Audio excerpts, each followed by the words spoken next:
Halo, selamat malam. Nama saya Widyawan India Pradipta dengan NIM 22M1000056. Di sini saya akan menjelaskan teori dissonance kognitif yang dikemukakan oleh Leon Festinger.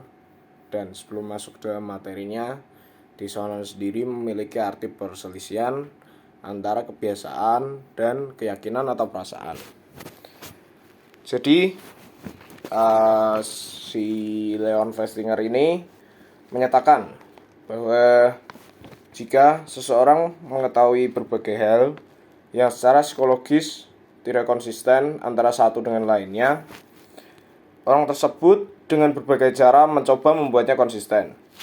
Jadi simpelnya, jika kita gelisah atau tidak nyaman akan dalam suatu kondisi atau situasi, kita secara naluri kita membenarkan hal tersebut menjadi bagaimana situasi menjadi nyaman kembali, bagaimanapun caranya, dengan berbagai cara. Dan selanjutnya, dua hal yang tidak sejalan disebut dalam relasi yang disonan. Dua hal itu bisa saja terkait dengan perilaku, perasaan, opini, hal-hal dalam lingkungan, dan sebagainya. Disonansi kognitif adalah keadaan yang memotivasi seseorang untuk memperoleh keseimbangan psikologis dari perasaan tidak nyaman atau tenang menjadi nyaman atau tenang kembali dengan cara mengubah opini atau perilakunya.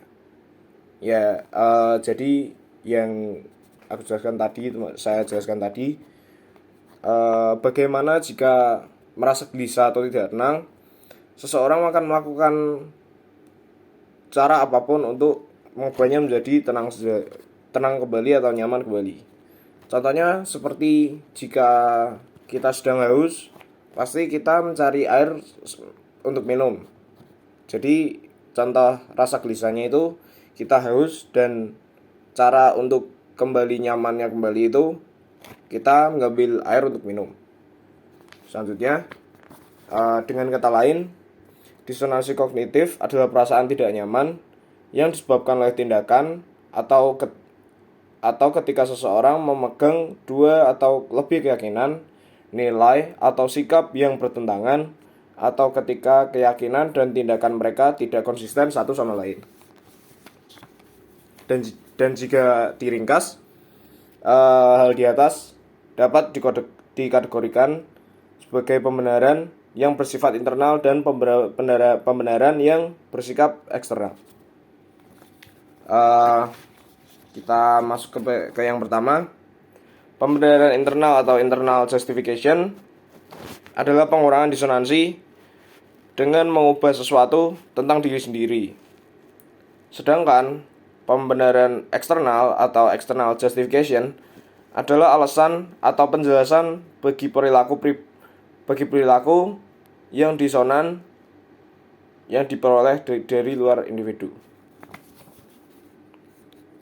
Jadi dalam teori ini ada 3 mekanisme.